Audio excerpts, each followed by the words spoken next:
Video చూసే ముందు మిగతా 4 పార్ట్స్ చూడండి. అప్పుడు మీకు ఈ కథ పూర్తిగా అర్థమవుతుంది.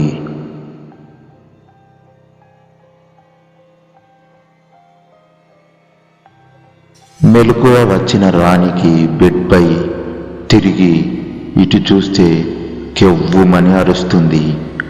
ఆ అరుపులకి వెంటనే లేచి కూర్చుంటాడు విజయ్. ఏంటే అని కళ్ళు నలుపుకుంటూ అడుగుతాడు. మీరెప్పుడు వచ్చారండి? మిడ్ నైట్ వచ్చా. నిన్ను లేపడం ఇష్టం లేక అలాగే పడుకున్నా. ఎంత కంగారు పడ్డానో తెలుసా? మమ్మీ తీసిందా డోర్? అవును, నిద్ర లేదు పడుకుంటానని మళ్ళీ బెడ్పై వాలిపోతాడు. ఓకే పడుకోండి, టిఫిన్ రెడీ చేసి నేనే లేపుతాను, ఓకేనా అని దుప్పటి కప్పి బయటకు వస్తుంది రాణి. అమ్మా, నువ్వైనా లేపొచ్చు కదా ఆయన వచ్చినప్పుడు. సడన్గా చూసి షాక్ అయ్యాను నేను. రాత్రి నేను అలాగే షాక్ అయ్యా రాణి. భయపడ్డానికి పైగా తెలిస్తే బాగోదని అలాగే ఉండిపోయా. టిఫిన్ ఏం చేసావమ్మా? ఆయనని లేపుతాను వెళ్ళి. పూరీలు వేశానమ్మా, చట్నీ ఒక్కటి చేస్తే సరిపోతుంది.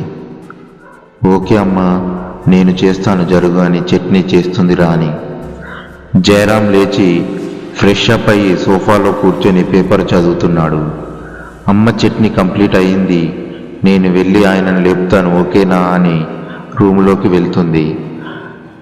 రాణి గాఢ నిద్రలో ఉన్న విజయ్ని చూసి నవ్వుకుంటుంది రాణి. విజయ్ విజయ్ అని తట్టి లేపుతుంది.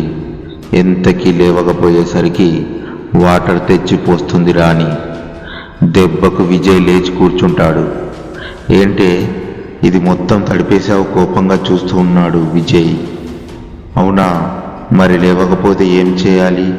నాకు తెలిసింది ఇదే. అమ్మ పిలుస్తుంది, టిఫిన్ అయింది, లేచి ఫ్రెష్ అప్ అయి వెళ్దామంటుంది నవ్వుకుంటూ. ఆగవే, నీ పని చెప్తానంటూ రాణి వెంట పడతాడు. రాణి తప్పించుకోవాలని నవ్వుకుంటూ అటూ ఇటూ తిరుగుతూ ఉంటుంది. విజయ్ వెంటనే డోర్ లాక్ చేసి, ఇప్పుడు ఎలా తప్పించుకుంటావో చూస్తాను, నువ్వు నాలాగా మొత్తం తడవాల్సిందే అని రాణిని పట్టుకొని బాత్రూంలోకి తీసుకెళ్తాడు. రాణి విడిపించుకోవడానికి ట్రై చేస్తుంది. బాత్రూంలోకి వెళ్ళి విజయ్ బకెట్లో ఉన్న వాటర్ మొత్తం రాణిపై పూస్తాడు. అంతే, అప్పటికే మంచిగా రెడీ అయి వైట్ శారీ కట్టుకున్న రాణి వాటర్ మొత్తం పోయగానే తడిచిపోతుంది. ఓ చిచి, మొత్తం తడిపేశావని మిగిలిన వాటర్ తీసి విజయ్ పైన పోస్తుంది. విజయ్కి తడిసిన రాణిని వైట్ శారీలో చూస్తుంటే మతిపోతుంది.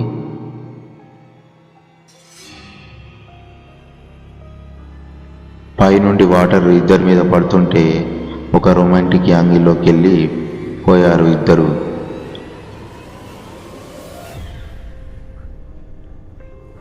మహానుభావ, ఇది ఇప్పటికి చాలు, ఇక లేట్ అయితే అమ్మ వస్తుంది, దొరికిపోతాం, నీ ఇష్టం. ఏం కాదు, వాళ్ళే అర్థం చేసుకుంటారు అని అంటాడు. ఒక్కసారిగా ఎవరో తోసినట్టు అనిపించింది. దూరంగా జరుగుతాడు విజయ్. ఏమైంది విజయ్, అలా సడన్గా తోసేశావు? ఏం లేదు ఏం లేదు. విజయ్కి వాళ్ళ ఇంట్లో జరిగిన బాత్రూమ్ సీన్ గుర్తొస్తుంది. ఒక్కసారి చుట్టూ చూస్తాడు.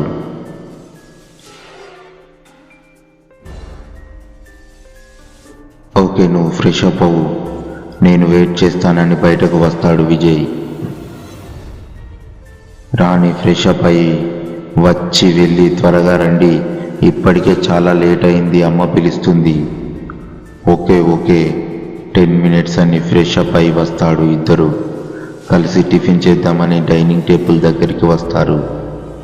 అప్పటికే జయరాం లక్ష్మి వెయిట్ చేస్తున్నారు. హాయ్ మామగారు, ఎలా ఉన్నారు? హాయ్ విజయ్, రాత్రి పలకరిద్దామంటే కుదరలేదు, ఏమనుకోకు. అంత మంచిదేనా? అంత మంచిదే మామ, రండి టిఫిన్ అయ్యాక మాట్లాడుకుందామని టిఫిన్ చేస్తారు. లక్ష్మి వడ్డిస్తుంది అందరికీ.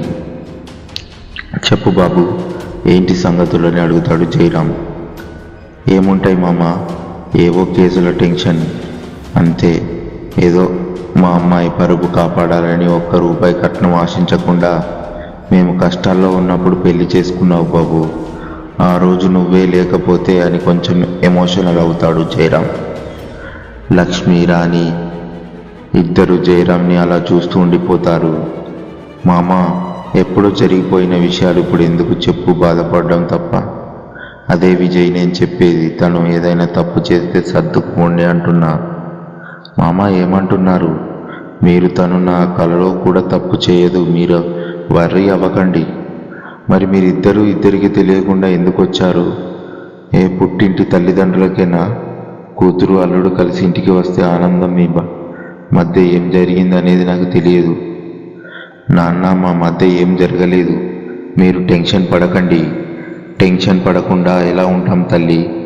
ఆ మాటకి విజయ్, రాణి ఒకరి ముఖం ఒకరు చూసుకుంటారు ఏం అర్థం కానట్టు. నాన్న మీకు బాలేదని తెలిసిన వెంటనే నేను ఆయనకు చెప్తామని కాల్ చేస్తే కలవలేదు. లేట్ చేయకుండా వచ్చేసా అంతే. మరి అల్లుడు ఎందుకు మిడ్ నైట్ వచ్చారు? అది మామ ఏం లేదు, ఇంటికి వచ్చేసరికి బాగా లేట్ అయింది. తను ఇంట్లో లేకపోయేసరికి ఏదోలా అనిపించింది, అందుకే వచ్చేసా. ఫోన్ చేద్దాం అనుకున్నా కానీ సిగ్నల్ సరిగా లేవని చెయ్యలేదు. జయరాం ఇద్దరి వైపు అదోలా చూస్తాడు. చూడమ్మా రాణి, నేను మీ నాన్నని, నీ మనసులో ఏం జరుగుతుందో తెలుసుకోలేంత వాణ్ణి కాదు. మీరెందుకు అలా టెన్షన్ పడుతున్నారు? మామకి డౌట్ వచ్చిందని విజయ్కి అర్థమైంది. ఇక లాభం లేదని మీరు అనుకున్నది నిజమే మామ. ఏంటో కానీ 6 months బ్యాక్ ఒక కేసు నా దగ్గరికి వచ్చింది. దాని టెన్షన్ ఎక్కువైంది అంతే, ఇంకా ఏం లేదు. ఏం జరిగింది మామయ్య? మీకు ఈ దయ్యాల భూతాల మీద నమ్మకం ఉందా?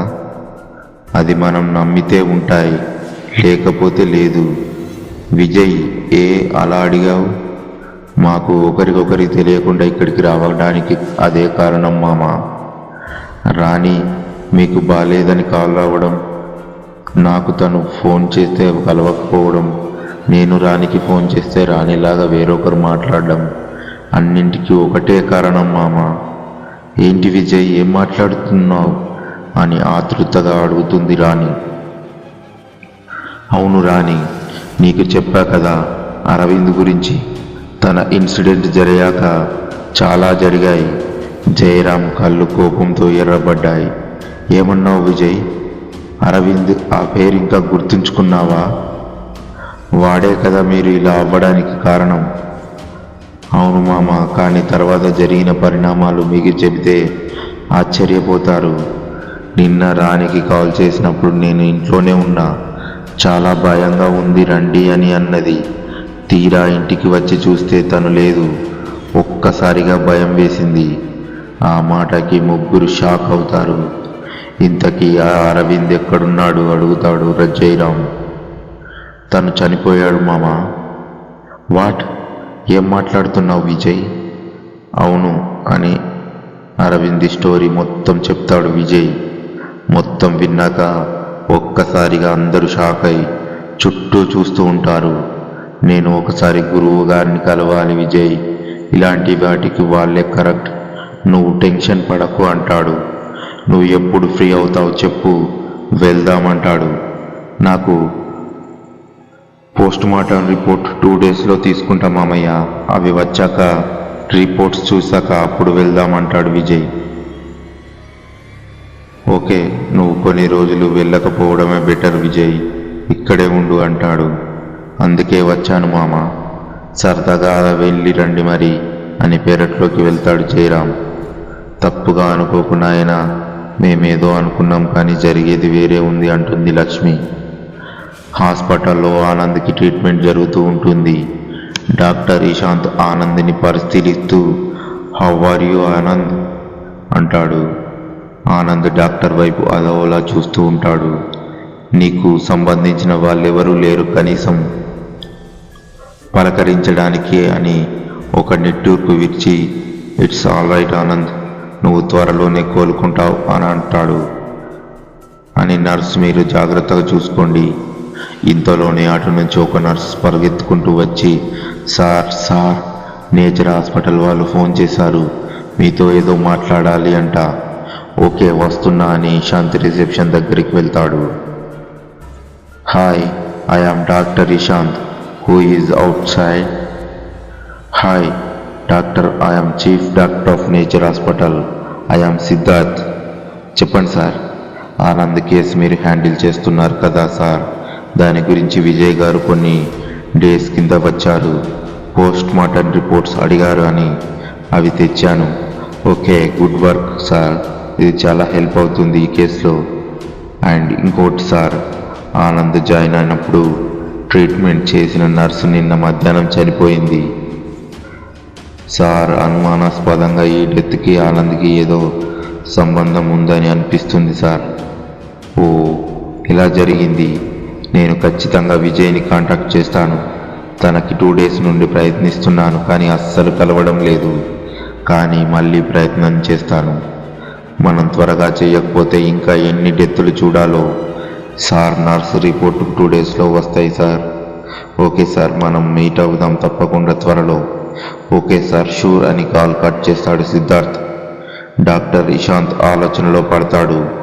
మళ్ళీ ఆనంద్ దగ్గరికి వచ్చి చూడగానే ఆనంద్ ఏదో చెప్పడానికి ప్రయత్నం చేస్తున్నాడు. కా కా కా అంటున్నాడు. చెప్పండి ఆనంద్, మీరు మామూలు మనిషి అవ్వాలి. ఈ ప్రాబ్లంకి సొల్యూషన్ దొరకాలి. కా కా త్యా అని బెడ్పై పడిపోతాడు. ఓ షిట్ అని అనుకుంటూ నర్స్ అతనికి టాబ్లెట్ వేసి ఏదైనా తినిపించు, తర్వాత చూద్దాం ఏం జరుగుతుందో అనేది అని చెప్పి వెళ్ళిపోతాడు. ఏమండి, మనం మూవీకి వెళ్ళక చాలా రోజులవుతుంది, వెళ్దాం ఈవినింగ్ అంటుంది. ఈ టెన్షన్ నుంచి కొంచెం అన్న రిలీఫ్ ఉంటుంది. అవును మామ అని మరీ అడుగుతుంటాడు. నాన్న, మేము మూవీకి వెళ్ళాలనుకుంటున్నాం. ఆయన అడగమన్నాడు. ఓకే అమ్మ, కానీ లేట్ చేయకుండా త్వరగా వచ్చేయండి. ఈ పరిస్థితిలో దేన్ని నమ్మలేమంటాడు. బయట ఏం తినకండి. ఓకే నాన్న అని ముద్దురు. ఇద్దరు మూవీకి వెళ్తారు. వాళ్ళు మూవీకి వెళ్ళి వచ్చేసరికి జయరాం, లక్ష్మి ఇద్దరు తిని వాళ్ళ రూమ్లో పడుకుంటారు. రాణి బెల్ కొట్టేసరికి లక్ష్మి వచ్చి డోర్ తీస్తుంది. ఇద్దరు ఫ్రెష్ అప్ అయి రండి, భోజనం వడ్డిస్తాను, ఓకేనా? ఓకే అని ఇద్దరు లోపలికి వెళ్ళి ఫ్రెష్ అప్ అయి వచ్చేసరికి లక్ష్మి అన్నీ వడ్డిస్తుంది. మమ్మీ, అన్నీ ఇక్కడే ఉన్నాయి, నువ్వు వెళ్ళి పడుకో, నేను తినేసి సర్ది పడుకుంటాను, ఓకేనా? ఓకే మా, నేను వెళ్తున్నాను అని అన్నీ సర్దేశా, నువ్వేం చెయ్యొద్దు, ప్లేట్స్ అక్కడ పెట్టి పడుకోండి వెళ్ళి అని నా రూమ్లోకి వెళ్తుంది. మీ అమ్మకి కొంచెం జాగ్రత్త ఎక్కువ కదా, నువ్వు మీ అమ్మలో సగం కూడా ఉండవు. ఏం చేస్తాం, నా బ్యాడ్ లక్, ఒట్టి మొద్దువి. ఆ మాటకి ఫేస్ కోపంగా పెట్టి, నేను మొద్దునా? నువ్వే మొద్దువి, మీ నాన్న మొద్దు, మీ తాత మొద్దు అని అందరూ. అమ్మో, ఏంటి ఆ కోపం? నేను నిన్ను మాత్రమే అన్నాను, నువ్వు నన్ను, మా నాన్నని, ఆఖరికి మా తాతని కూడా అంటావా? నీకు నైట్ ఉంటుంది చూడు, ఏం చేస్తావు అని విజయ్ టేబుల్ దగ్గరకు వస్తుంది. ఏం చేస్తానా అని చపాతీ ముక్క తీసి నోట్లో కుక్కుతాడు విజయ్. అబ్బా అని నమ్మలేక నవ్వులుతుంది రాణి. ఆ అవస్థలు చూసి నవ్వుకుంటాడు విజయ్. నవ్వితే కోపం వస్తుంది అని మొహం అదోలా పెట్టి అటువైపు తిరిగి కూర్చుంటుంది. విజయ్ భోజనం ముగించి లేచి సైలెంట్గా వచ్చి రాణి భుజంపై చేయి వేస్తాడు.